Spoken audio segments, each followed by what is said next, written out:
Once we get through today's activities, then the focus really is going to shift to entry. And I think the first graphic is important to show up here for some of those critical events. You know, the first one that we're really going to have to keep our eye on is crew module and service module separation. That's going to happen about 20 minutes before entry interface. Once we get through the separation of the service module, we're going to do one final burn. It's called our crew module raise burn. This is typically not a burn that's going to be required, but it's our final opportunity to fine-tune our flight path angle before entry interface. So we'll perform that about 16.5 minutes before entry interface. Once that burn is complete, the spacecraft is going to make a couple of roll maneuvers. This will provide additional separation between the service module, which is headed for a destructive entry in the Earth's atmosphere, from the crew module, which obviously contains our 4 astronauts. Once those rolls are complete, the crew will go visors down, and then they will be in a isolated environment in their launch and entry suit until after splashdown.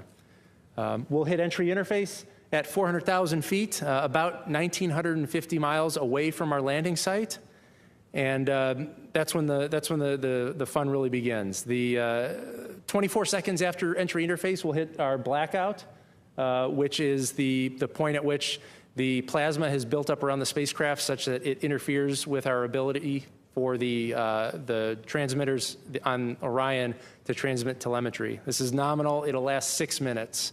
Once that 6-minute blackout is done, Orion's going to be at about 150,000 feet. So still falling pretty quickly. We're going to be within a couple tens of miles of the landing site by that point. And then our focus is going to shift to deploying the parachutes. We've got 2 drogue parachutes that'll deploy. It'll be about 22,000 feet. That'll slow us down to about 200 miles an hour. And then we'll deploy the 3 main parachutes. Those are the orange parachutes you see in the image. That'll happen about 6,000 feet altitude, which will slow the spacecraft and her 4 inhabitants down to a gentle 20-mile-an-hour splashdown in the Pacific Ocean. We'll get the spacecraft power down about 15 minutes after splashdown, and then I'm going to hand over to Lily Villarreal, our recovery director, for mission authority. Let's go to the next graphic, which has a little bit more detail on some of those events. Here's a plot of what entry is going to look like. You can see it's only 13 minutes from entry interface until splashdown, so it's going to happen pretty quick. And the flight control team here in Houston, we're going to be without comms with the flight crew for 6 of those minutes. So it's going to start quickly, and it's going to be over even faster. Next page. And then for a graphic of all the parachutes that are going to deploy, the first thing before we deploy the drogue parachutes, we have to jettison something called the forward bay cover. It provides the protection for all the parachutes, and that's what's going to get jettisoned at about 35,000 feet. There's a window for the jettison of the forward bay cover, so if it doesn't happen at 35,000, it can happen lower, as low as 24. And nominally, we actually expect it to happen closer to 24,000 feet. Next page. And then if you're looking for a little bit of insight on our approach trajectory, we're going to have entry interface a little bit southeast of Hawaii. And after we fly 1,957 miles over the surface of the Pacific Ocean, we'll be landing in our targeted landing site off the coast of California. Second graphic I have is a few days ago I showed you some imagery of the crew module images we got down from our first external survey that was right after the TLI burn. So we actually do another external survey on the way home. This is our inbound external inspection. So I think at the next slide. Yeah, so this is kind of 2 different views of the spacecraft. Again, did a comprehensive review of all the imagery that we were getting down off the surface of the crew module. No concerns, no issues seen that would make us have any pause for the re-entry phase. Everything is in excellent condition for that entry. So that's our pretty crew module. I think we have a couple of pictures of the service module as well. Yeah, so we obviously don't bring the service module home. As we mentioned, that gets separated about 40 minutes before splashdown. But we did get some nice imagery. And the next one I thought was interesting. It's a picture of the solar arrays, but it's actually the backside of the solar array, which we don't normally see. So anyway, poured over all this imagery, and everything looks really good for the return.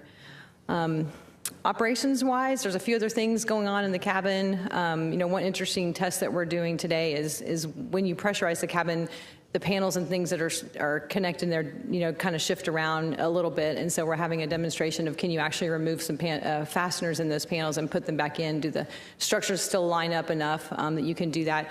This is to help us prove out if we needed to do any kind of maintenance or contingency access to like our ECLA system. So we'll be looking at that today to see if that demonstration works out well. We're also doing some demonstration, what's called 20 by 20 degree dead banding. This is pointing the spacecraft a little bit different throughout the day to test thermal responsiveness of the systems externally to see if we can expand our operating envelope for future missions.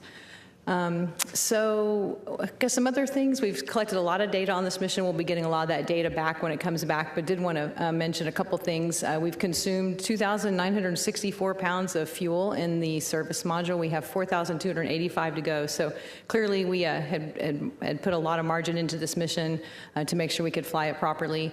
9,855 commands have been uplinked, so been busy for the flight control team and the MER team doing all of that. And then we mentioned the optical comm and how effective that has been in getting data down. 122 gigabytes of data downloaded. That was a record. That was in a single day. That was today. And a total of over 312 gigabytes of data coming down on that optical comm system. So that's been really helpful for us getting down some of this beautiful imagery. Cabin is currently at a 76 Fahrenheit degree, so the crew's quite comfortable. Everything looks really well. And I think that's probably it from me. Spacecrafts continue to operate nominally, and we are hard at work monitoring it until it gets home. So with that, I will hand it over to Lily. Okay, great. Thank you for joining us today. I'm currently at sea aboard the USS John P. Murtha with the joint NASA and military team who are ready to safely recover the crew once they splash down off the coast of California. The ship departed from Naval Base San Diego on time, and we are currently maneuvering the ship to the landing zone. Over the past couple of days, we have been completing final preparations on the ship, including training with the joint NASA and military team to refresh the skills and procedures that we've been practicing during underway recovery tests. I want to quickly walk you, however, through the process of how we will safely recover the Artemis II crew and the Orion spacecraft once they return from their trip around the moon. The ship and the small boats will be positioned at a safe distance at splashdown until the team has determined that their path of travel will be clear of any of the jettison hardware that Rick talked about. At splashdown, the crew in Houston will follow their post-landing procedures while our divers maintain a distance of about 120 yards to the capsule once we're cleared to go to the capsule. After handover from the flight director to the landing recovery director, the divers will approach Orion and they will conduct assessments of the air and water surrounding the capsule just to make sure that it's safe to approach and help the crew exit Orion. After ensuring the area is safe, they're going to go ahead and open the Orion hatch and help the astronauts from their seats to a large inflatable raft that we call the front porch. Once all 4 astronauts are on the front porch, we will tow the capsule away from the front porch, and the team will pick up from Navy helicopters, which are deployed from the recovery vessel. 2 helicopters are going to rotate, picking up all 4 crew members before they return to the recovery ship within a few minutes of each other. Once the crew has exited the helicopters, they will proceed to the ship's medical bay to undergo routine post-flight medical checkups. We expect to recover the crew and deliver them to the medical bay within 2 hours of splashdown. With the crew safely out of the capsule and in tandem to the recovery, teams will work on towing Orion into the well deck of the ship using procedures that were very similar to those that we used on Artemis I. Once we have Orion safely inside and all the small boats are back on the ship, we will start making our return to Naval Base San Diego. Depending on our distance, by then the Artemis II crew will fly off the ship back to shore, we anticipate within 12 to 24 hours post-splashdown.